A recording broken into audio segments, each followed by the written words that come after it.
पैगंबर मरी है।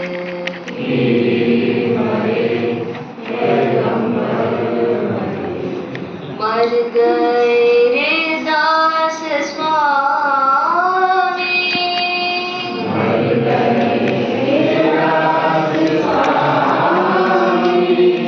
राजा मरी है, प्रजा मरी है।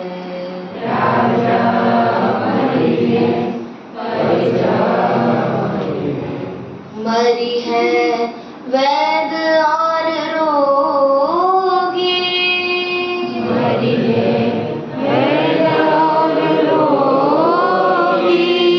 साधो ये मुर्दों का गाँव, साधो ये मुर्दों का गाँव, साधो।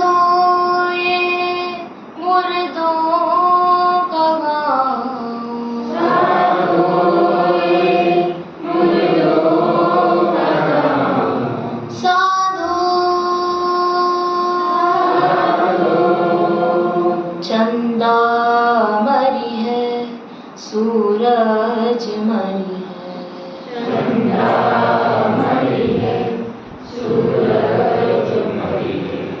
मरी है सब पर प्रकाशा,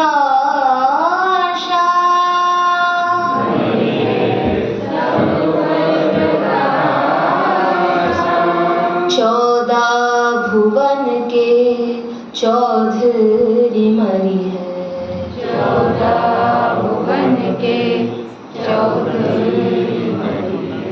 इन्हों की क्या आशा,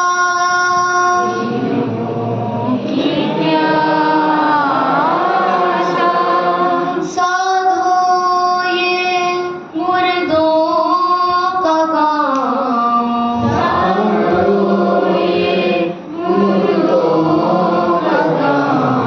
साधो। गुरु मरी है, शिष्य भी मरी है,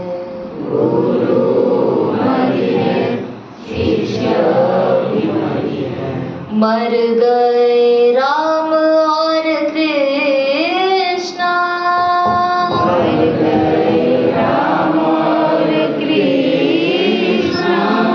गोरख मर गए, मछेंद्र मर गए,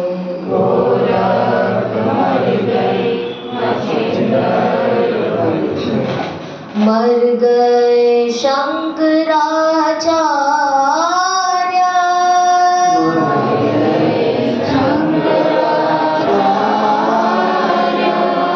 साधो ये मुर्दों का गाँव,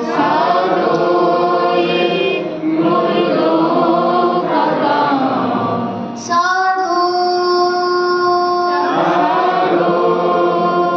जोगी मरी है, भोगी भी मरी है,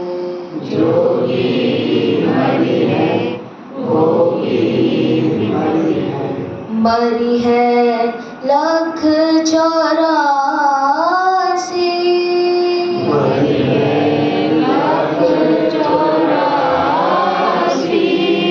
ब्रह्मा मरी है, विष्णु मरी है,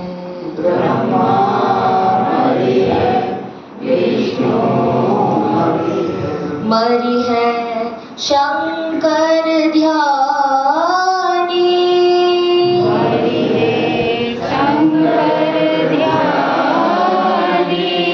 साधो ये मुर्दों का गाँव, साधो।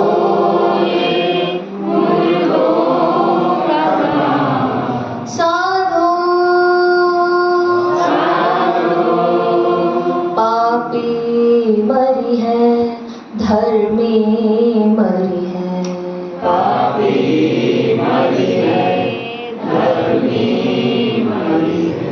मर गए स्वर्ग सम्राटा,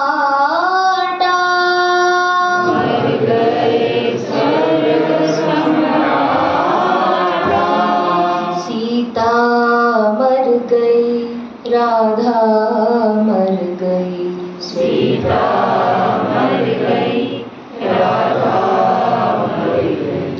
मर गई उमा और लक्ष्मी, मर गई उमा और लक्ष्मी। साधो ये मुर्दों का गाँव, साधो ये मुर्दों का गाँव। साधो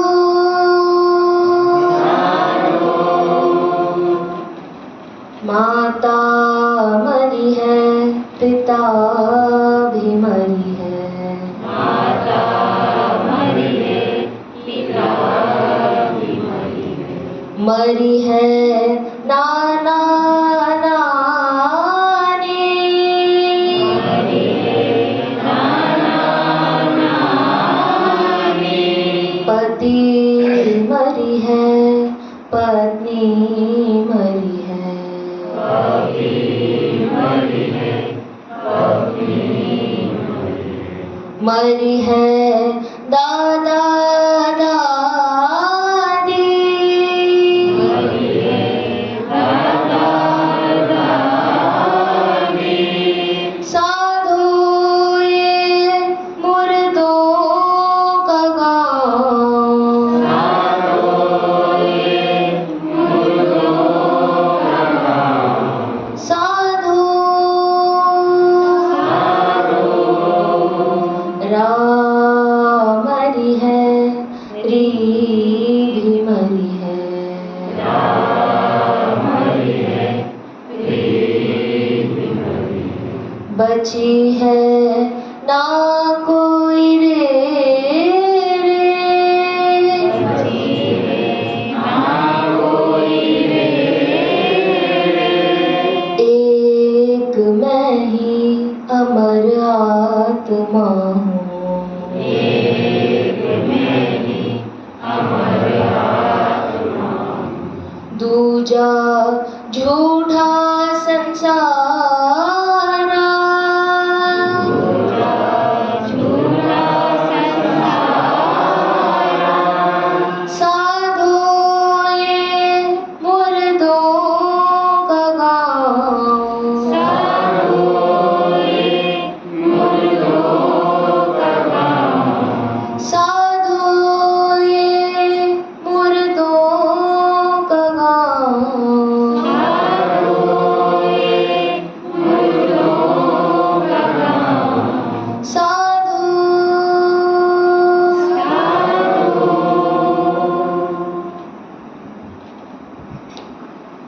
गुरुर्ब्रह्मा गुरुर्विष्णु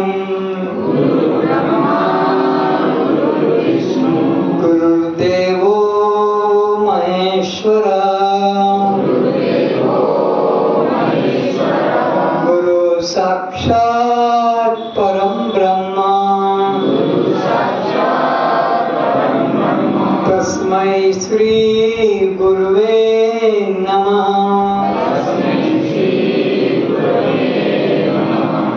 ध्यान मूलम गुरुर्मूर्ति,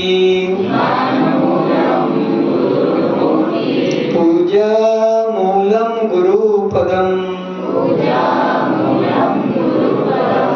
मंत्र मूलम गुरुर्वाक्यम, मोक्ष मूलम गुरुकृपा, मन्नाथ श्री जगन्नाथ, मद्गुरुं श्री जगद्गुरुं, मदात्मा सर्वभूतात्मा, तस्मै श्री गुरुवे नमः। ध्यान मूलम गुरुर्मूर्ति, पूजा मूलम गुरुपदम, मंत्र मूलम गुरुर्वाक्यम,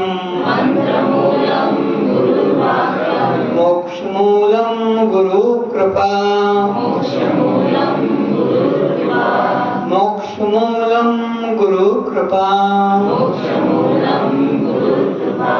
बोलो सच्चिदानंद भगवान की, सच्चिदानंद ज्ञानी जनों की, सच्चिदानंद गुरुजनों की, सच्चिदानंद मुमुक्षुओं की, सच्चिदानंद आत्मनिष्ठों की जय जय जय।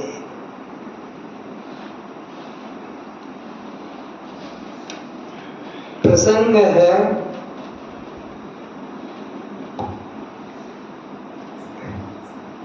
राम जी अपने गुरुदेव वशिष्ठ जी से प्रार्थना करते हैं कि हे गुरुदेव,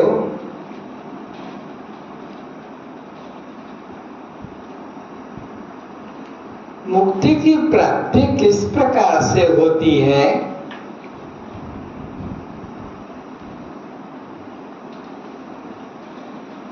ज्ञान का क्या रूप है? वैराग्य का क्या रूप है?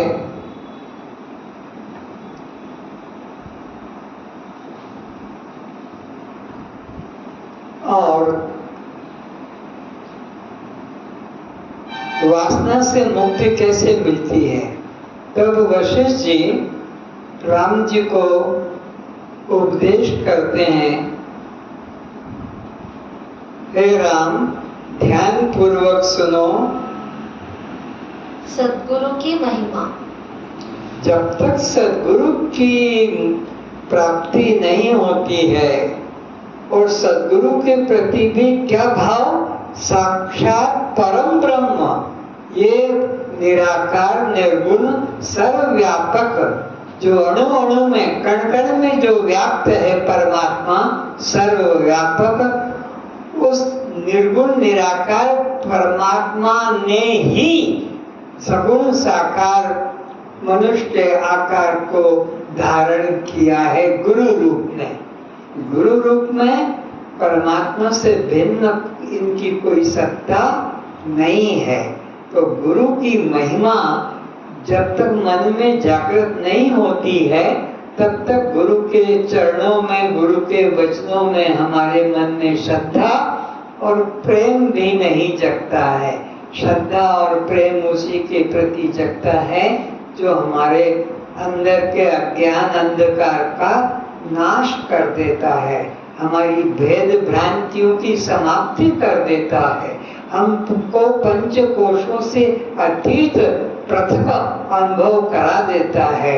हमारे लिए प्राप्त कुछ भी शेष नहीं रहता, हम नित्य मुक्त हैं, ऐसा जो हमारे अंदर भाव जागृत करा देता है, हमको उसके प्रति ही गुरु की महिमा भाव जगता है। आगे सुने। वशिष्ठ ने कहा, हे राम, इस जीव को जब तक साधन का त्याग करके अपने कल्याण हेतु सत्संग करना चाहिए। फिर से। इस जीव को जब तक साधना का त्याग करके अपने कल्याण हेतु सत्संग करना चाहिए। तो क्या करना चाहिए इस जीव को अपने कल्याण के लिए? जो जो ये समाज को देख देख कर, मूर्ख ज्ञानियों को देखकर जो साधना करने में लग गया है, उस समस्त साधनों का, मन कल्पित साधनों का त्याग करके और क्या करते? सत्संग करना चाहिए। बुद्ध सत्संग विवेक न होई, बिना सत्संग किए विवेक ही नहीं जगेगा। ये मनमानी साधना कर रहे हैं, ये मंत्र, ये माला, ये देवी, ये देवता, ये इनका रहस्य इनको पता नहीं, इसी में फंसे रहते हैं। तो मन कल्पित त्याग करके सत्संग करने से विवेक जगेगा कि क्या ग्रहण करने योग्य है, क्या त्याग करने योग्य है, क्या बंधन रूप है, क्या मुक्ति रूप है, क्या दुख रूप है और क्या अखंड आनंद रूप है। ये कहाँ पता लगेगा? सत्संग से। बिना सत्संग विवेक न होई। और ये सत्संग भी कोई साधारण चीज नहीं कि सिनेमा का टिकट ले लो और पिक्चर 3 घंटे का देख के चले आ जाओ। ये ऐसा नहीं कोई जादू का फिल्म देख के चले आओ। सत्संग जो है उसमें रुचि जगना ये प्रभु की कृपा से, ये राम कृपा बिना सुलभ न सोई। वो बिना प्रभु की कृपा के सत्संग मिलना भी सुलभ नहीं है।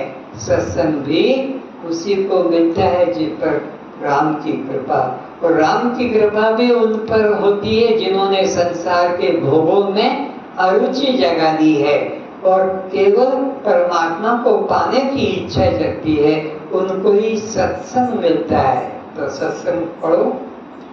इस जीव को जब तक साधना का त्याग करके अपने कल्याण हेतु सत्संग करना चाहिए और ज्ञानवान महात्माओं की शरण में जाकर जीव को यह प्रश्न करना चाहिए।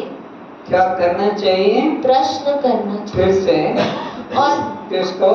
और ज्ञानवान महात्माओं की शरण में जाकर अज्ञानी पुरुष को, मुमुक्षु पुरुष को, मुक्ति की प्राप्ति की इच्छा वाले को ज्ञानवान सद्गुरु की शरण में जाना चाहिए और फिर उनसे चरणों में नमस्कार करके प्रार्थना करना चाहिए। क्या करना चाहिए प्रार्थना? हे भगवान, बंधन क्या है और मुक्ति क्या है? सबसे पहले तो यही पहचानो कि ये मुझे बार बार जन्म क्यों लेना पड़ता है। माँ के गर्भ में जाकर उल्टे लटकना, पैर नीचे और सर ऊपर न होकर सर नीचे और पैर ऊपर उल्टा लटकना पड़ता है। जैसे बल बागल वो उल्टा लटकती है, पैर गच्छ में और अपना शरीर नीचे लटकता है उसको। तो ऐसा ही बंधन का कारण क्या है, बार बार जन्म लेना क्यों पड़ता है? आप मुझे इसे कृपया दया करके समझाओ। और यह प्रश्न करना चाहिए कि हे भगवान, बंधन क्या है और मुक्ति क्या है? क्या प्रश्न करना चाहिए कि बंधन किसे कहते हैं और बंधन से छूट गए तो मुक्ति कैसी होती है, कैसे अनुभव करें? तो बंधन और मुक्ति के संबंध में उन ज्ञानवान गुरु के चरणों में जाकर अज्ञानी पुरुष को प्रार्थना करना चाहिए कि हे गुरुदेव, ये बंधन क्या है और मैं इसे कैसे छूट पाऊंगा, मुझे मुक्ति कैसे मिलेगी? मैं कौन हूँ? यह संसार क्या है? इसकी उत्पत्ति तथा लय कैसे होता है? इसके ऊपर इसकी उत्पत्ति और लय कैसे होता है? तो ये संसार क्या है और इसकी उत्पत्ति क्यों होती है और इसका लय कैसे होता है? आप मुझे इसका विस्तार से ज्ञान दीजिए कि संसार क्या है, बंधन क्या है और इस संसार बंधन से मुक्ति का रास्ता क्या है। और मैं कौन हूँ? और मैं इसमें कौन हूँ? मेरा यहाँ क्या काम है? मैं यहाँ क्यों आ गया हूँ? मुझे क्या करना चाहिए? इसका भी मुझे पता नहीं है। तो मैं इस संसार के अंदर क्यों आया हूँ और मैं कौन हूँ, क्या हूँ? क्या मैं कोई नौकर हूँ कि कोई मैं सुपरिटेंडेंट हूँ कि कोई मैं प्रिंसिपल प्रोफेसर हूँ कि कोई मैं राजा हूँ कि मैं कोई प्रजा हूँ? क्या हूँ, क्यों हूँ? तो इसका भी मुझे उपदेश दीजिए कि मैं कौन हूँ। हे राम, इस प्रकार संतों के पास जाकर जिज्ञासा भाव से श्रद्धा पूर्वक अपने कल्याण का साधन पूछना चाहिए। तो कोई भाग्य से गांव में सद्गुरु, ऐसे ज्ञानी गुरु तत्वदर्शी आ भी जाते हैं तो गांव के अज्ञानी लोग उनके पास जाकर प्रार्थना करते हैं, तो मेरे बच्चे की शादी कैसे होगी, लड़का मेरे घर कैसे होगा, ये मेरे को जो है यह परीक्षा की प्राप्ति, परीक्षा में सफलता की प्राप्ति कैसे होगी, मैं ये नौकरी डिग्री कैसे प्राप्त करूंगा, मेरा किस तरह से यहाँ से मन कल्पित स्थान पर ट्रांसफर होगा, इत्यादि अनित्य भोग पदार्थों की, पदों की वासना इच्छा करते हैं। उन संतों से, ज्ञानी संतों से जो संसार की कोई बात ही नहीं करते, संसारियों की बात ही नहीं सुनते हैं, उनसे इस प्रकार के अनात्मा चिंतन करते हैं। लेकिन सच्चा कोई जिज्ञासु होगा तो उनसे जाकर यही प्रश्न करेगा कि मैं कौन हूँ, यहाँ क्यों आया हूँ, जन्म मरण के चक्र से मैं कैसे छूट सकूंगा, मुझे मुक्ति कैसे मिलेगी। सच्चा जिज्ञासु सच्चे संत के पास इस तरह की प्रश्न करता है, भौतिक पदार्थों की कोई बात नहीं करता है। बिना सद्गुरु के शरण गए जिज्ञासु अपने आप किए साधनों से निर्वासनिक नहीं हो सकता। अपने आप मन कल्पित तो कोई यज्ञ कर रहा है, सोमवार का उपवास, एकादशी का उपवास, कोई पूर्णिमा का उपवास, तो कोई मंगलवार का, तो कोई यज्ञ, कोई दान करने में लगा है, तो कोई तीर्थ यात्रा करने में लगा है, कोई अपना एक पैर से खड़ा हुआ है, कोई एक हाथ आकाश में लंबा करके ही चल रहा है। ऐसे ऐसे अनात्म साधन में जीव फंसे रहते हैं। मुख्य ज्ञान उनको प्राप्त होता नहीं और उनको कोई बताने वाला मिलता नहीं। मिलता है तो ये पूछने का जिज्ञासा भी नहीं जगती फिर से। बिना सद्गुरु के शरण गए जिज्ञासु अपने आप के साधनों से निर्वासनिक नहीं हो सकता। तो अपने आप के मन कल्पित संसारियों को देख देख कर उनके भेड़िया दशा में एक भेड़ जिधर जाती है सब भेड़ उसी गड्ढे में गिरती है, विचार नहीं करती। तो ऐसे ही एक तीर्थ यात्रा में गया, गांव के गांव तीर्थ यात्रा में, एक कहीं गया है मंदिर में, तो सब इसी मंदिर में जाते हैं। तो सच्चे सद्गुरु के पास जाना यह भी पुण्य का फल है, सद्गुरु का मिलना भी पुण्य का फल है। तो ऐसे उन गुरुओं के पास जाकर ब्रह्मादिकों ने भी ऐसा ही कहा है कि जब तक जीव निर्वासना युक्त नहीं होता तब तक सुखी नहीं होता है। किसने कहा? ब्रह्मादिकों ने। ब्रह्मा, विष्णु, शंकर आदि जो मुख्य संसार के गवर्नर है, चलाने वाले हैं, उन लोगों ने भी यही कहा है।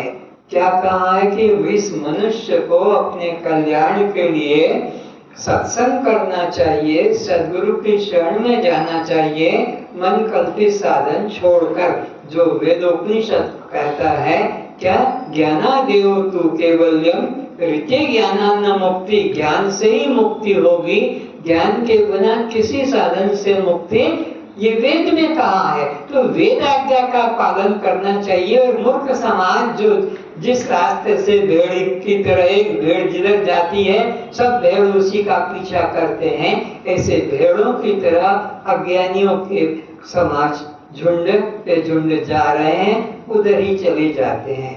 तो उधर ना जाकर कोई सच्चे सद्गुरु, ज्ञानी सद्गुरु की शरण में जाकर अपने कल्याण का प्रश्न करना चाहिए कि हे प्रभु, मैं कौन हूँ, कहाँ से आया हूँ, क्यों आया हूँ और क्यों इस बंधन से कैसे मुक्त हो सकूंगा।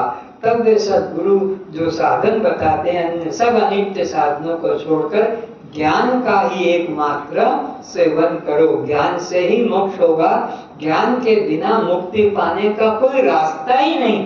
केवल एक ज्ञान, ज्ञानादेव तु केवल्यम ऋते ज्ञानान्न मुक्ति, उस ज्ञान से अश्रद्धा करके और तुम कहीं भी चले जाओगे किसी साधन में, सिद्ध गुरु के पास जो चमत्कार दिखाता है, दिन को रात, रात का दिन, इस तरह से जो चमत्कार भी कर दे, उसके तरफ मत जाना, केवल ज्ञान की शरण में ही पहुंचना। जब तक जिज्ञासु को निर्वासना जागृत नहीं होता है तभी वह सुखी होता है। जब तक जीव के मन में किसी भी भोग की, किसी भी पदार्थ की, किसी भी पद की, किसी भी संसार के सुख की इच्छा है, तब तक वो शांति को प्राप्त, सुख को प्राप्त नहीं हो सकता। जब जिज्ञासु को निर्वासना जागृत होती है तभी वह सुखी होता है। तो इस लोक से लेकर इस मृत्यु लोक के जितने भी पद पदार्थ हैं, उससे लेकर ब्रह्म लोक तक के भी पद पदार्थों की वासना कामना जिसके हृदय में जागृत नहीं है, सबसे निर्वासनिक हो गया, सब वासनाओं से इच्छाओं सबसे वैराग हो गया, एक मेवा अद्वितीय ब्रह्म, एक ब्रह्म की ही बस उसके अंदर लालसा है, जानने की लालसा है, वह व्यक्ति इस कल्याण को प्राप्त होता है। तो निर्वासना जब तक नहीं होगी तब तक ये जीव पुनरपि जननम पुनरपि मरणम पुनरपि जननी जठरे शयनम, बार बार जन्म लेगा और बार बार मरेगा, फिर माँ के गर्भ में जाएगा, उल्टा 9 महीने लटकेगा, फिर संसार के जूते खाएगा और फिर संसार में ही आएगा। इस तरह से इस संसार के जन्म मरण के चक्र में बड़ा दुख पाता रहता है। तो वासना ही बंधन का कारण है। किसी प्रकार की वासना ब्रह्मलोक तक की भी मत करो, और वासना करो तो एक यही कौन सी परमात्मा को पाने की, इस संसार से जन्म मरण से छूटने की वासना कल्पना करो। यह सुनकर श्री राम ने प्रार्थना की, हे भगवान, तुम ही मेरे गुरु हो, तुम ही मेरे सर्वस्व हो। ये जिज्ञासा राम की प्रकट हुई गुरु से कि आप ही मेरे गुरु हैं, आप ही मेरे कल्याण करता हैं, आप ही मुझे संसार के भोग पदार्थों से वैराग्य कराकर परमात्मा में अनुराग जगा सकेंगे। इसलिए मैं आपके ही चरणों में प्रार्थना करता हूँ, आपको ही अपने कल्याण करता गुरु मानता हूँ। तब वशिष्ठ मुनि ने कहा, हे आत्मतीर्थ, हे आत्मार्थी, मैं तुम्हें जो उपदेश करता हूँ उसे ध्यान पूर्वक सुन, हृदय में धारण करो। तो हे राम, तुमने जो जिज्ञासा प्रकट की, श्रद्धा प्रकट की मेरे प्रति, तो ठीक है, अब मैं फिर आपको उपदेश करूंगा, उसको ध्यान पूर्वक एकाग्रता से श्रवण करो, और श्रवण करके फिर उसका मनन करो, और मनन करने के बाद में फिर निधिध्यासन करो, तब तुम उस सत्य पद में स्थित हो सकोगे, समाधि में स्थित हो सकोगे। मैं आंख बंद करके प्राण को ब्रह्मरथ में रोकने वाली योगियों की समाधि नहीं बताऊंगा, मैं तो चैतन्य समाधि, ज्ञान समाधि बताऊंगा, जिसमें कि तुम्हारी दृष्टि में एक ब्रह्म के अतिरिक्त संग धन आदि समान हो गई है, जिसकी बुद्धि की स्थिति उसको कहते हैं समाधि। आंख बंद करके प्राण रोकना इस मूर्खों के, अज्ञानियों की समाधि है। तो हे राम, मेरी बात को तुम ध्यान पूर्वक श्रवण करो, और श्रवण करके मनन करो, मनन करके चिंतन करो, तब तुम उस समस्थित को प्राप्त करोगे। उसमें संशय ना करो, तब तो मैं तुमको सत्य उपदेश करता हूँ। मुख्य उपदेश तो गुरु करता है, पर मुख्य उसमें भूल क्या रह जाती, ये बात क्या सच होगी? ये गुरु जो कह रहे हैं, ये शास्त्र में ये ऐसे होता है और ऐसा होता है, मुक्ति की प्राप्ति केवल ज्ञान से, योग यज्ञ तप से नहीं, कर्म उपासना ध्यान से नहीं, तो क्या ये सब बात ठीक है? इस तरह का गुरु के वचन में संशय होना सबसे बड़ा दोष है। इसलिए गुरु के वचन को क्या जानना, साक्षात परम ब्रह्म के वचन मेरे को सुनने को मिल रहे हैं। जैसे तोते को जैसा और जितना सिखाते हैं वह वैसा ही सीख लेता है। उसमें कोई संशय तोते की क्या है? एक बैरिया आएगा, जाल बिछाएगा, दाने डालेगा, और मैं फंसूंगा नहीं, बोल दिया, सीख भी गया, ऐसा बोल भी रहा, बैरिया आया, जाल बिछा दिया, दाने डाले, सब पक्षी फुर्र फुर्र उड़ के उनके ऊपर चले गए, खाने लगे। वो गुरु का चेला जो एक बैरिया आएगा, जाल बिछाएगा, दाने डालेगा, मैं फंसूंगा नहीं, और वो भी जाकर बैठ गया और उनको खाने लगा, और उस पक्षी को उस पिंजरे में उसने बहरिए ने डाल दिया और वो बहेलिया के पिंजरे में भी वही गुरु मंत्र बोल रहा है। तो ऐसा नहीं, उसके लिए गुरु के उपदेश को सत्य जानकर उसका गुरु के बताए अनुसार मनन करना होगा उन युक्तियों से, तब जाकर उसका निश्चय होगा फिर से। इसलिए तुम भी तोते पक्षी की तरह यदि मेरी शिक्षा को ग्रहण करते हो तो मैं कहूँ, अन्यथा मैं नहीं कहूँगा। तुम्हें दृढ़ता रखो, उसमें संशय न करो, तो मैं फिर तुमको आगे की बात सुनाता हूँ। और तुम वही संशय कर लेते हो तो मैं फिर तुमको इसकी बात नहीं कहूँगा। तब राम ने गुरुदेव के चरण स्पर्श करके कहा, हे भगवान, जो आप आज्ञा करेंगे वही मैं करूँगा। जैसा वेद शास्त्रानुसार जन्मों जन्मों से अभी तक कर्म करता आ रहा हूँ, ऐसे ही आपका कहा मानूंगा। जैसा? हे भगवान, जो आप आज्ञा करेंगे मैं वही करूँगा। जैसे वेद शास्त्रानुसार जन्मों जन्मों से अभी तक कर्म करता आ रहा हूँ, अभी तक भी जैसे वेद शास्त्र के में करता आ रहा था, आज्ञा का पालन करता था। 80,000 मंत्र कर्म कांड का सेवन कर रहा था, 16,000 मंत्र उपासना कांड का सेवन कर रहा था। तो जैसे ये मैं 96,000 मंत्रों का कर्म उपासना का स्वाध्याय करता आ रहा था, ऐसा ही आपके उपदेश का भी मैं श्रद्धा से सेवन करूंगा।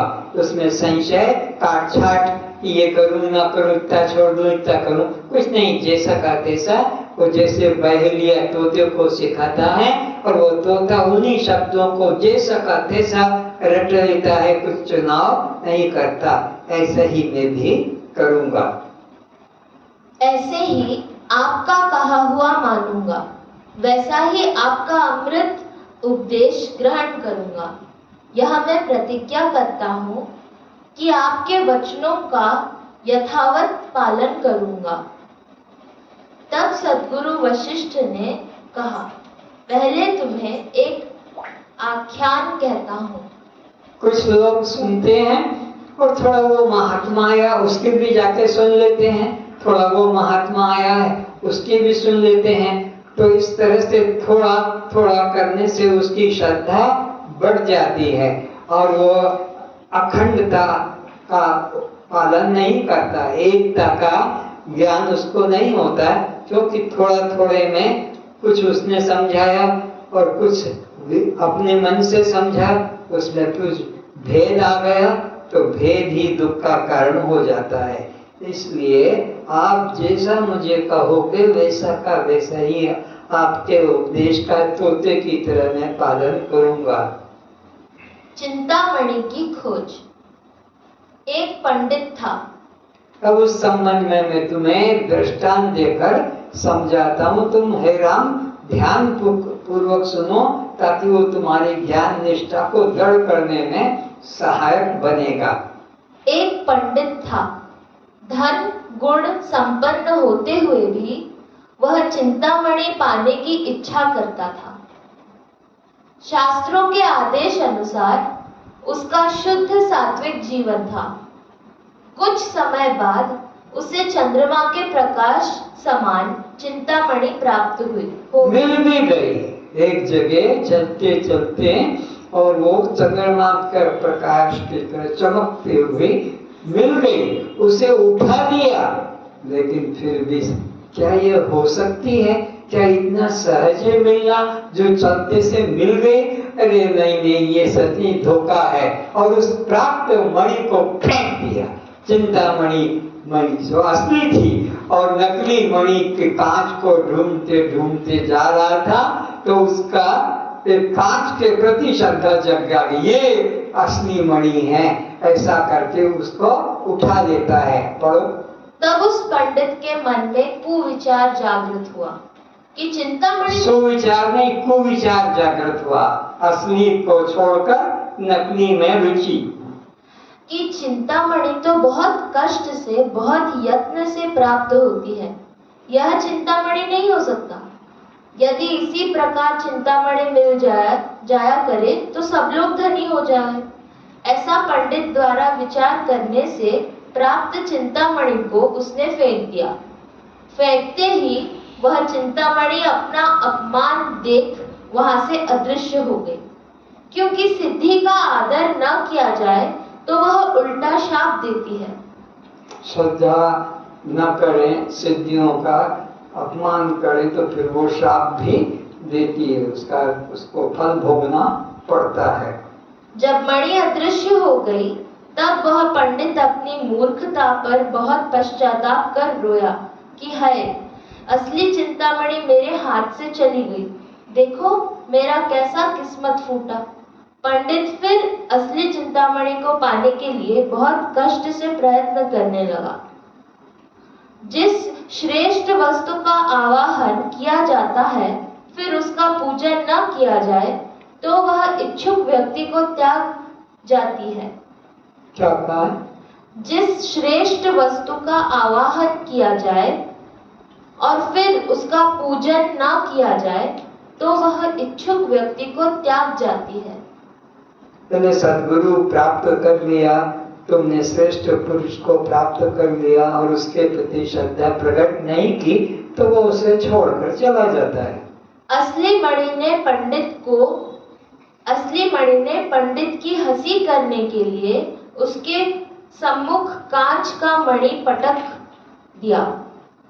उसको देखकर कहने लगा कि यह तो चिंतामणि मालूम पड़ती है। अब मुझे यह बहुत यत्न करने पर मिली है। इसे बहुत यत्न से संभाल कर रखूंगा और उसे उठाकर घर ले आया। जबकि वो मणि असली नहीं थी, लेकिन उसको ही मान लिया और कहा मन में कि इसको मैं बहुत संभाल के रखूंगा, इसका त्याग मैं नहीं करूंगा। अज्ञानता से सीप को चांदी एवं मरुभूमि के जलाशय मान लिया जाता है। क्या कहा? अज्ञानता से सीप को चांदी। हाँ, जैसे समुद्र के किनारे सीप पड़ी रहती है, दूर से चमकती है जैसे चांदी का टुकड़ा, और कोई उसे उठा ले, इसी तरह एवं मरुभूमि को जलाशय मान लिया जाता है। और कभी कभी रेगिस्तान में जाते हैं तो वहाँ मरुभूमि में लगता है ये सागर है, पानी लहरा रहा है, समुद्र जैसा दिखता है, अज्ञानता से। इसी प्रकार अज्ञानता के कारण उस मूर्ख पंडित ने उस कांच के टुकड़े को मणि मान लिया और उसे सत्य चिंतामणि जान घर का समस्त धन लुटा दिया और कुटुंब का भी त्याग कर दिया। पंडित सोचने लगा कि मुझे चिंतामणि मिल गई है, अब मुझे कुटुंब के साथ क्या प्रयोजन। वह यह सोचकर घर छोड़ वन को चला गया, किंतु कांच की मणि से उसे कुछ भी संकल्प वस्तु नहीं मिलने से वह घर छोड़ बहुत दरिद्र हो गया और वन में बहुत दुखी हुआ। इस प्रकार हे राम, जो वस्तु सरलता से समीप ही मिल जाती है, अज्ञानी उस वस्तु का महात्म्य नहीं जानते। ये बता रहे हैं कि जो वस्तु बिना प्रयत्न के सरलता से, शीघ्रता से समीप ही मिल जाती है, उसमें उसको श्रद्धा नहीं होती है। जिस वस्तु में बहुत कठिनाई, बहुत समय, बहुत प्रकार का दुख सहना पड़ता है, उसमें श्रद्धा जगती है, वहाँ वो उसने बताया था। इस तरह से रुचि होती है। फिर सर, हे राम, जो वस्तु सरलता से समीप ही मिल जाती है, अज्ञानी उस वस्तु का महात्म्य नहीं जान त्याग देते हैं, किंतु परिणाम में उन्हें बहुत कष्ट ही उठाना पड़ता है। जैसे यह ब्राह्मण अपने सत्य आत्मधन का त्याग कर मिथ्या बाहर तीर्थ मंदिर मूर्ति में सत्य बुद्धि कर 84 लाख योनियों का बहुत प्रकार से कष्ट उठाता फिरता है। वशिष्ठ जी बोले, हे राम, ज्ञानी व्यक्तियों का संग छोड़कर, ज्ञान को पाने की इच्छा छोड़कर अज्ञानी मूर्ख समाज के साथ साथ तीर्थ, मंदिर, यज्ञ, योग, जप में लग जाता है और ज्ञान को पाने की रुचि नहीं करता है। वशिष्ठ जी बोले, हे राम, तुम शास्त्रों के ज्ञाता हो, परंतु अभी तक तुम्हें स्वरूप स्थिति प्राप्त नहीं हो सकी है।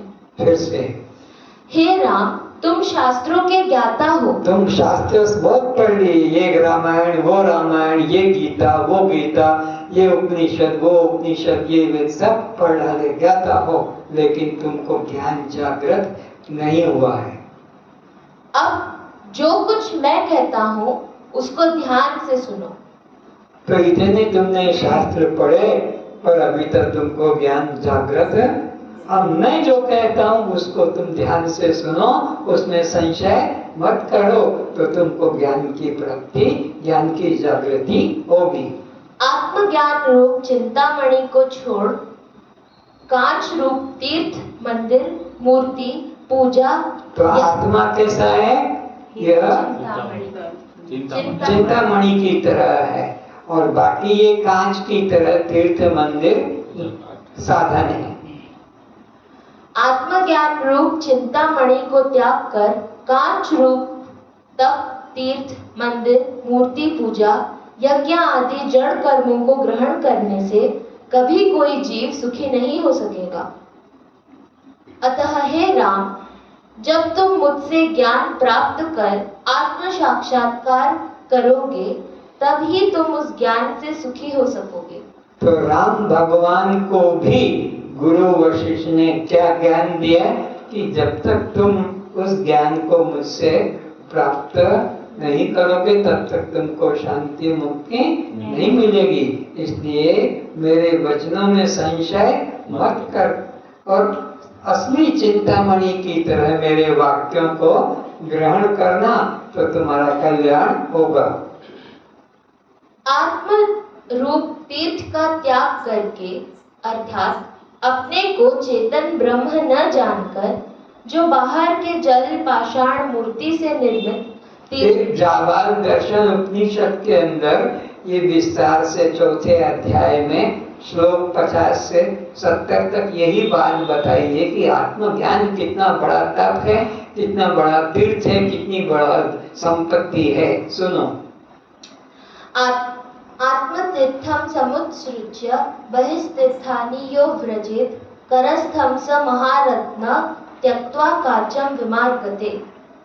आत्मा रूप तीर्थ का त्याग करके अर्थात अपने को चेतन ब्रह्म न जानकर जो बाहर के जल, पाषाण, मूर्ति से निर्मित तीर्थों में भटकता है, वह मूर्ख मानो हाथ में रखे बहुमूल्य रत्न को त्याग कर कांच को पकड़ने के लिए दौड़ रहा है। यह हाथ में रखे लड्डू को फेंक कर और कोहनी चाट कर भूख मिटाना चाहता है तो कभी होगा ही, तो कोहनी चाटी नहीं जाएगी, असंभव बात है। तो आत्मज्ञान को छोड़कर और तुम और यज्ञ तप तीर्थ में लग जाओगे तो कभी तुमको मुक्ति शांति नहीं मिलेगी। हे राम, तुम्हें चाहिए था कि महल के एकांत स्थल में उदासीन होकर घर वालों से असंग हो पड़े रहने के बजाय किसी संत की शरण में चले जाना था। तो क्या करना था तुमको? घर बार राज्य सबका परित्याग करके और किसी ज्ञानी संत की शरण में जाना था। तो वह तत्वदर्शी महात्मा तुम्हें तुम्हारा यथार्थ स्वरूप का बोध करा देते। तो जब तक तत्वदर्शी, आत्मदर्शी सद्गुरु नहीं मिलता है तब तक तुम्हारे आत्म स्वरूप का वो साक्षात्कार कैसे करा सकेगा? अरे जिसने अपने को आत्मा नहीं जाना कि मैं ब्रह्म हूँ, मैं आत्मा हूँ नहीं जाना, वो तुमको कैसे ब्रह्मता का अनुभव करा सकेगा? वो तो जिसने अपने को पंडित देह माना कि मैं गुरु हूँ, पंडित हूँ, ब्राह्मण हूँ, तो वो देह भाव वाला तुमको भी तुम ब्राह्मण हो, ये नियम से संध्या करना, तुम्हारा ये व्रत उपवास करना, तुम्हारी ये जाति है, इसी में तुमको भटकाएगा। तो वह तत्वदर्शी महात्मा तुम्हें तुम्हारा यथार्थ रूप का बोध करा देते हैं कि तुम अक्रिय, अजन्मा, अविनाशी आत्मा हो, जो इस अनात्म देहाभिमान तथा कर्तृत्वाभिमान से मुक्त हुआ वही मुक्त है। फिर से जो इस अनात्मा देहाभिमान तथा अपना शरीर कैसा है? अनात्मा, अंतःकरण अनात्मा, ज्ञानेन्द्रिय अनात्मा, कर्मेंद्रिय अनात्मा, पंच प्राण अनात्मा, पंचकोश अनात्मा। तो इन सब अनात्माओं से हटाकर इन सब का जो प्रकाशक साक्षी एक चेतन आत्मा है वह तो है। ऐसा जब तक बोध कोई कराने वाला नहीं मिलेगा तब तक कल्याण नहीं होगा। इसी को पढ़ो। जो इस अनात्मा देहाभिमान तथा कर्तृत्वाभिमान से मुक्त हुआ है वही मुक्त है। जो इन सब से मुक्त हो गया, जिसमें कहीं उसका अहम भाव नहीं जुड़ा है, बस वही मुक्त है। हे राम, सद्गुरु की शरण में जाने से सत्संग होता है, सत्संग से विवेक होता है, विवेक से वैराग्य उत्पन्न होता है, फिर वैराग से आत्मज्ञान होता है। जो सीढ़ियां बताई जा रही है कि गुरु के पास जाओगे तो क्या पहले होगा? सत्संग। सत्संग से फिर क्या होगा? विवेक जगेगा। विवेक से क्या जगेगा? फिर अनित्य पदार्थों से वैराग्य और नित्य पदार्थ में अनुराग जगेगा। अनुराग जगने वाला फिर उसके लिए भोगों से वैराग्य हो जाएगा, षट संपत्ति साधन और मोक्षता जग जाएगी। सत्य असत्य को जानना विवेक कहलाता है। जब दोनों का भेद जान लिया जाता है तो असत से वैराग्य होकर सत्य में सुख बुद्धि स्वतः हो जाती है। असत्य से वैराग्य हो जाएगा और सत्य में अनुराग जागृत हो जाएगा। सत्य असत्य को जानना विवेक कहलाता है। जब दोनों का भेद जान लिया जाता है तो असत से वैराग्य होकर सत्य में सुख बुद्धि स्वतः हो जाती है। यह विवेक ज्ञान है। अतः हे राम, तुम राजमहल, परिवार की ममता, आसक्ति का त्याग करने मात्र से संसार बंधन से बिना आत्मज्ञान के मुक्त नहीं हो सकोगे। अगर तुम राज्य छोड़कर, रानी छोड़कर, अपना देश छोड़कर एकांत जंगल में किसी गुफा में जाकर बैठ गए और अन्न का त्याग कर दिया, फल आदि खाते रहे, पत्र आदि पीते रहे तो कल्याण होने वाला। ये शरीर के रोगों से छूटना अलग बात है और भव रोग से छूटना अलग बात है। भव रोग से छूटने के लिए तो किसी गुरु की शरण में जाकर सत्संग करो, उससे विवेक जगेगा, भोगों से वैराग्य हो जाएगा और तब तुम्हारे अंदर मुमुक्षुता प्रदीप्त होगी। उस आत्मज्ञान के लिए सर्व का त्याग करना ही अनिवार्य साधन है।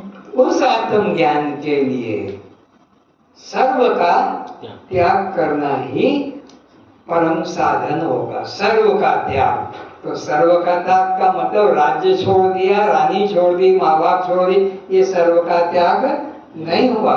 सर्व का त्याग का मतलब है कि निर्वासनिक हो जाना, कोई प्रकार की वासना ही अंदर न रहे, सब वासनाओं से मन शांत स्वरूप हो जाए। ऐसा जब तक नहीं होता है तब तक बाह्य त्याग से कल्याण का कोई संबंध नहीं है। बाह्य त्याग से कल्याण होता तो सब पक्षी संसार का त्याग कर बैठे, बस जीवन निर्वाह कर रहे हैं, सबका कल्याण हो जाता। सब पशु, सब पक्षी, सब कीट पतंग, सब, इनको कोई संसार का मोह आसक्ति नहीं।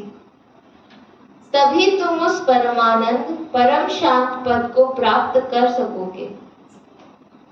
कब परम पद मिलेगा? परम पद की प्राप्ति होगी, परम शांति, जब तुम इन संसार के भोगों की वासना का मन से त्याग कर दोगे और गुरु की शरण में जाकर उनके वचन को अमृत की तरह पी जाओगे। अमृत की तरह एक एक बूंद इधर उधर न जाए, पूरा का पूरा अंदर उतर जाए। तब गुरुदेव के वचन सुनकर श्री राम ने कहा, हे गुरुदेव, आपने मुझे सर्व त्याग से शांति पद परम धाम प्राप्ति का उपदेश किया, तो मैं इस देह का त्याग करूं? तो राम ने प्रश्न किया कि आपने कहा कि सर्व त्याग से कल्याण होगा, तो मेरे को ये भी कहा कि राज्य छोड़कर, पत्नी छोड़कर और नगर छोड़कर एकांत में चले जाओगे और मन कल्पित साधन करोगे तब भी कल्याण नहीं होगा।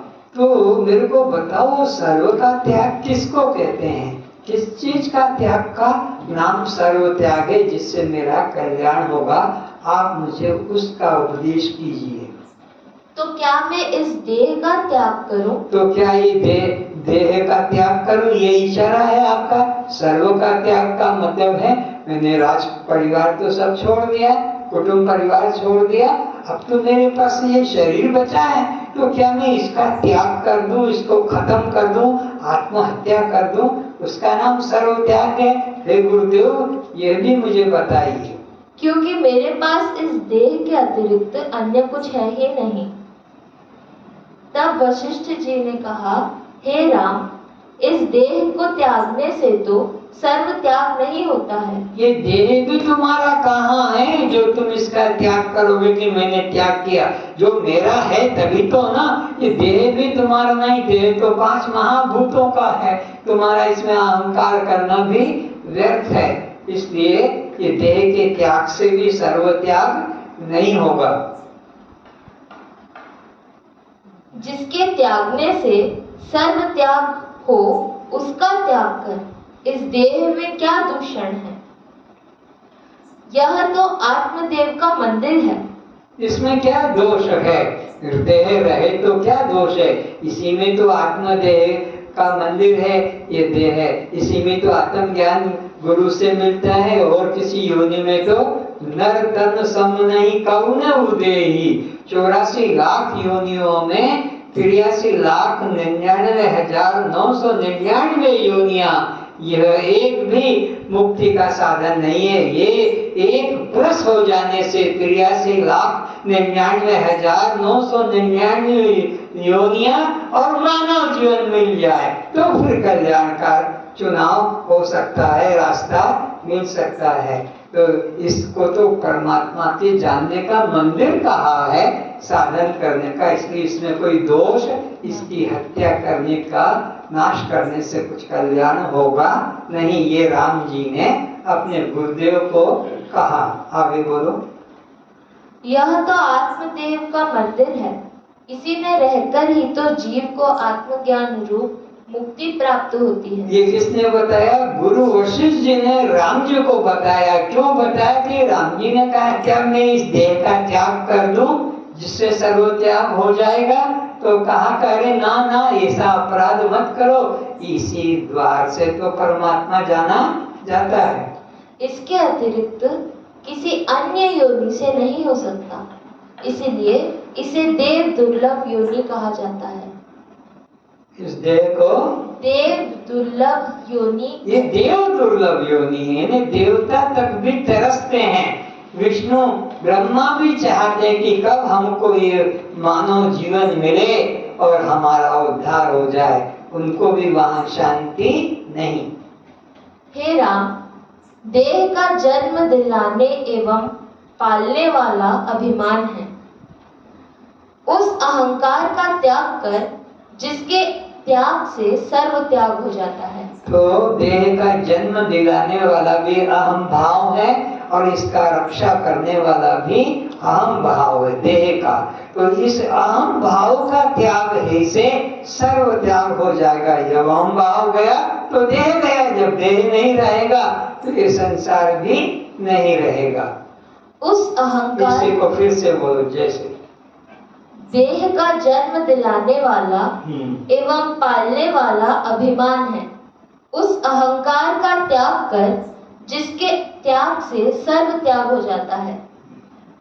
देह तो जड़ है, इसे जो खाने को देते हैं यह वही खाता है, जो पिलाते हैं वही पीता है। इसकी कोई अपनी इच्छा, पहनाओ जो पहन लेगा, खिलाओ पिलाओ, खा पी लेगा, सुलाओ वहां सो जाएगा। तुम खाट के ऊपर सुलाओ, कि खाट के नीचे सुलाओ, गद्दे पे सुलाओ या मिट्टी में सुलाओ, खाने को ताजा दे दो तो खा लेगा, बासी दोगे तो भी खा लेगा, जो सागी इसको पत्र फल दोगे तो खा लेगा। इसकी कोई वासना, कोई इच्छा शरीर की नहीं। जो पहनाते हैं वही पहन लेता है, जहाँ बैठाते हैं वही बैठ जाता है, जहाँ सुलाते हैं वही पड़ा रहता है, तथा देव दुर्लभ है एवं मुक्ति का द्वार है। और फिर भी ये देव दुर्लभ है और फिर मुक्ति पाने का द्वार है। इस द्वार से ही मुक्ति की प्राप्ति होती है। देह को तुम नष्ट करने का सोचो नहीं कि मैं भूखा रहकर अन्न त्याग करके या इसको सुखा दूंगा, नष्ट कर दूंगा, कमजोर बना दूंगा, तो इससे मुक्ति का कोई संबंध नहीं। यह कुछ नहीं बोलता है, यह तो जड़ है, इसलिए यह कुछ अपने आप करता भी नहीं है। इसलिए देह भाव का त्याग करोगे तब सुखी हो सकोगे। फिर से यह कुछ नहीं बोलता है, यह तो जड़ है, इसलिए यह कुछ अपने आप करता भी नहीं है। इसलिए देह भाव का त्याग करोगे तभी सुखी हो सकोगे। क्या करना है? देह भावना का त्याग करना है। देह भावना का कि मैं स्त्री हूँ, मैं पुरुष हूँ, ब्राह्मण हूँ, उड़िया बंगाली हूँ, पिता माता हूँ, नाना नानी, दादा दादी, ये सब भाव का त्याग करो। ये सब तुम्हारे लिए फांसी है, जिसको तुम सौभाग्य मानते हो, ये फांसी है। यह तुम्हारा एक भी है। जब देह तुम नहीं तो ना पिता है, ना माता है, न पति, न पत्नी, न सास, न ससुर, न देवर, न जेठ, न तुम्हारा कोई दादा, न दादी, न नाना, न नानी, ये सब कुछ भी नहीं। ये सब देह के ही संबंध है। देह का प्रत्यक्ष कारण तो माता पिता एवं परोक्ष कारण पांच भूत का है। इसमें तुम्हारा अभिमान करने जैसा कुछ भी नहीं है। तो देह में भी अभिमान मत करो और देह के संबंधियों में भी अभिमान मत करो। और जिन तत्वों से, जिन भूतों से ये देह बना है, पांच, आकाश, वायु, तेज, जल, पृथ्वी, ये पांच भूत भी तुम नहीं। और एक एक भूत से जो पांच पांच तत्व बने हैं, आकाश से पांच बना है, शोक, मोह, भय, डर, फिर ये पांच, फिर वायु से पांच, फिर तेज से पांच, फिर जल से पांच, और फिर पृथ्वी से पांच। ये 25 तत्व भी, न 5 महाभूत है, न 5 महाभूतों का कार्य, ये 25 तत्व, ये भी तुम नहीं हो।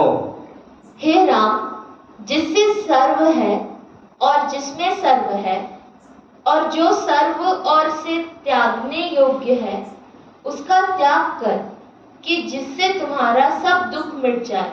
फिर से, जिससे सर्व है, जिसमें सर्व है। सर्व किसमें है? अहम भाव जो अंदर है, मैं भाव, इसके अंदर इसका त्याग हो गया तो सबका त्याग हो जाएगा। फिर से, जिससे सर्व है, जिससे सर्व है और जिसमें सर्व है, और जो सर्व और से त्यागने योग्य है, और जो सर्व योग से, सर्वता से त्यागने योग्य है, उसका त्याग कर कि जिससे तुम्हारा सब दुख मिट जाए। तो जिससे तुम्हारा सब दुख मिट जाए। तब राम ने कहा कि हे भगवान, वह कौन है जो सर्व है और सर्व में सर्व शब्द है, और जो सब और से त्यागने योग्य है, जिसके त्यागने से जन्म मृत्यु का अभाव हो, वह मुझे कहो। मैं अपनी बुद्धि से जो कुछ मेरा पदार्थ जानता था, उन सब का मैंने अपने मन से एक एक करके त्याग कर दिया है। तो मैं रा, री और रे, एक एक को जितने जितने पदार्थों में मेरा मोर भाव था, उन सब का मैंने त्याग कर दिया। अब कहीं मोर कहने को, मेरा कहने को कुछ नहीं बचा। जिसके त्यागने से जन्म मृत्यु का अभाव हो, वो मुझे कहिए। आप मुझे वो कहो, क्योंकि जितना रा में आया, मेरा मोर कहने में आया, उसका तो मैंने अब तो मेरे पास कुछ बचा नहीं जिसका मैं अहंकार करूं, तो आप मुझे वो बताइए जिससे मेरा सर्वत्याग कहा जाएगा और मैं मुक्त हो सकूंगा। अब मेरे पास मेरा कहने को कुछ भी नहीं दिखाई पड़ता है। भगवान, मैं आपकी शरण में हूँ, आप ही मेरे गुरु हैं, आप ही मेरा उद्धार करें। हे राम, यह तुम्हारा चित्त ही संसार बंधन का कारण है। ये उत्तर गुरु ने दिया। क्या दिया? ये जो चित्त है जिसने सब मेरा मेरा इकट्ठा किया था, ये चित्त ही दुख का कारण है। इस चित्त के द्वारा ही मैं व मेरा या तू व तेरा यह द्वैत द्वंद्व उत्पन्न होकर सच्चिदानंद का अंश जीव आवागमन के बंधन में पड़ा हुआ है। किसका अंश है? सच्चिदानंद ब्रह्म का अंश होते हुए भी इस तू और तेरा में, मैं और मेरा के अंदर आसक्त होकर बंधन में फंसा हुआ था। अतः चित्त का त्याग ही सर्व का त्याग है। चित्त का त्याग ही सर्व का त्याग है। हे राम, जिसका नाम चित्त है उसका त्याग कर, और बाहर जो नाना प्रकार नाम रूप जगत दिखाई पड़ता है वह चित्त से ही दिखाई पड़ता है, इसलिए तू चित्त का ही त्याग कर। गहरी नींद में चित्त नहीं तो वहां पर कोई संसार का पदार्थ ही नहीं है, केवल मैं नींद से टूटने पर कहता मैं रात सुख से सोया, वहां केवल सुख के अलावा कोई दूसरा तत्व ही नहीं था, वहां चित्त नाम का कोई संसार भी नहीं था। फिर से इसलिए तू चित्त का ही त्याग कर। जब इस चित्त का त्याग करेगा तब त्याग रूप अमृत से अमर हो जाएगा। तो ये त्याग रूपी अमृत है, इसके द्वारा सेवन करने से ही तो अमर हो जाएगा। तब मृत्यु भय से मुक्त हो जाएगा। और यदि चित्त का त्याग करने का अभ्यास न करेगा तो फिर तू देह धारण कर दुखों को भोगता रहेगा। अनादिकाल से देह को धारण कर रहा है, मैं और मेरा, मैं और मेरी, मैं और मेरे, ये तीनों भाव को करते करते तो बंधन को पाता जा रहा है। तो जब तक इस देह से मेरा भाव किसी के प्रति करेगा, देह के प्रति या देह के संबंध पे, तो बंधन को पाएगा। यह संसार संवेदन मात्र है। चित्त क्या नाम? संवेदन। सब संवेद। यह संसार संवेदन मात्र है। चित्त शक्ति के चमत्कार को संवेदन कहते हैं। यही चित्त शक्ति बाह्य होकर स्थित रहती है, तब संसार देखने लगती है। जब अंतर्मुख होकर देखने लगती है तब यह चित्त शक्ति चैतन्य आत्म रूप में ही दृष्टि में आती है। आत्मा सदा एक रस है। जब बहिर्मुख वृत्ति होती है तब यह चित्त शक्ति संसार रूप होकर नाम रूप दृश्य जगत के आकार में दिखाई पड़ती है। सत्य तो एक है, लेकिन जब वह नाम रूप आकार में परिणित होती है तो अनेक दिखता है, और वही लौट कर जब अंदर आ जाती है शक्ति तो एक चैतन्य ही मात्र रहता है। जैसी भावना होती है वैसा ही प्रतीत होता है। नाम रूप की भावना से जब देखा जाता है तब यह चित्त शक्ति माया संसार रूप भासती है। चाकी रही भावना जैसी प्रभु मूरत देखी तीन तैसी, उसको फिर वह उसी रूप में संसार रूप नाम रूप में भी दिखता है, और वही जब अंदर की तरफ कर लेता है तो आत्मा रूप में अनुभव में आता है। और जब आत्म भावना से देखती है तो संसार का नामो निशान भी नहीं मिलता है। केवल चेतन आत्म सत्ता के अलावा कुछ प्रतीत नहीं होता है।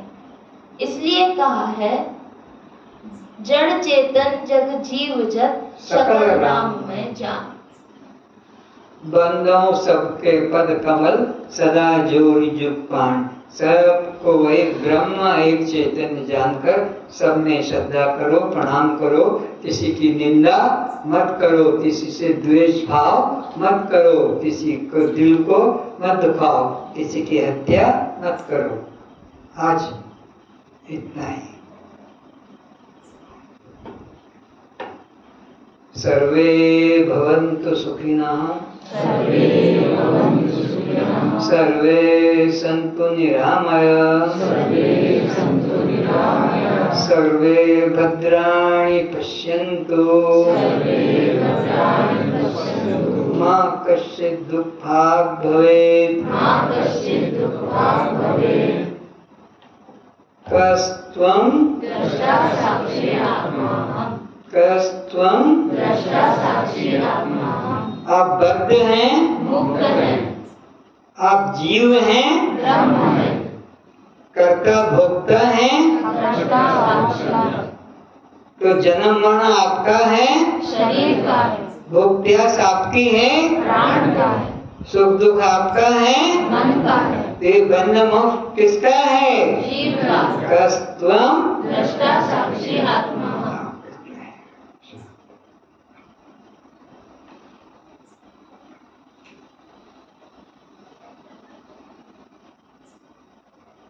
मैली चादर,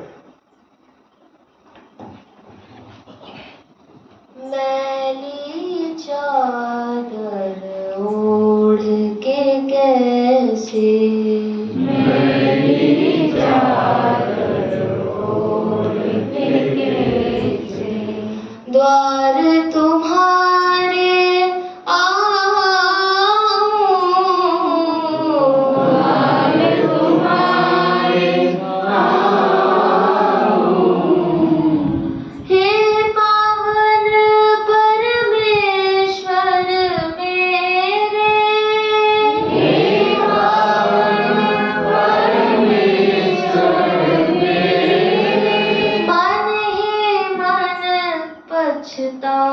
बिना हाथ जोड़े प्रार्थना कभी नहीं होती है। हाथ तुम्हारे नीचे पड़े हैं और प्रार्थना कर रहे हैं। हाथ तो छाती के पास, हृदय के पास आना चाहिए। भजन हमेशा ऐसे ही तुम लोग करते हो, हाथ घुटने पे पड़े हैं, ध्यान इधर उधर रहता है। फिर से मैली चादर ओढ़ के कैसे, मैली चादर ओढ़ के कैसे, द्वार तुम्हारे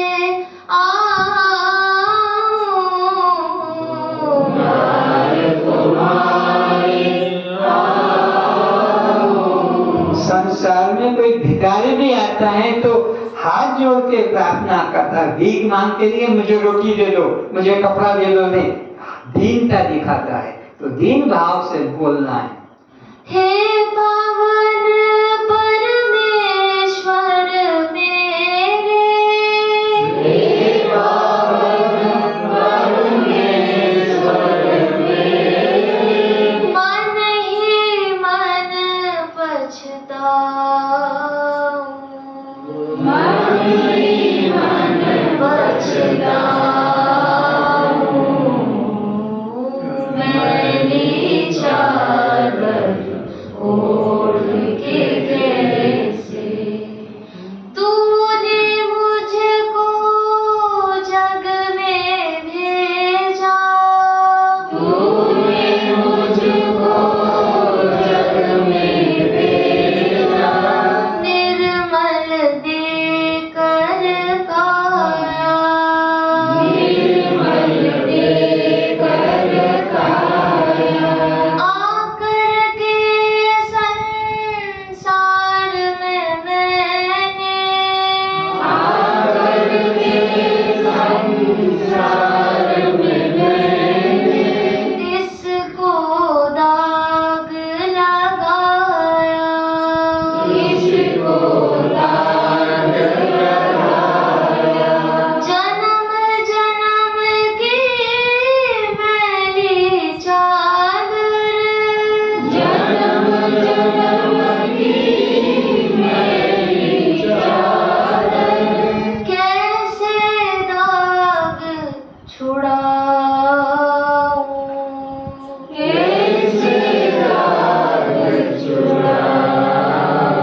आत्मा हम।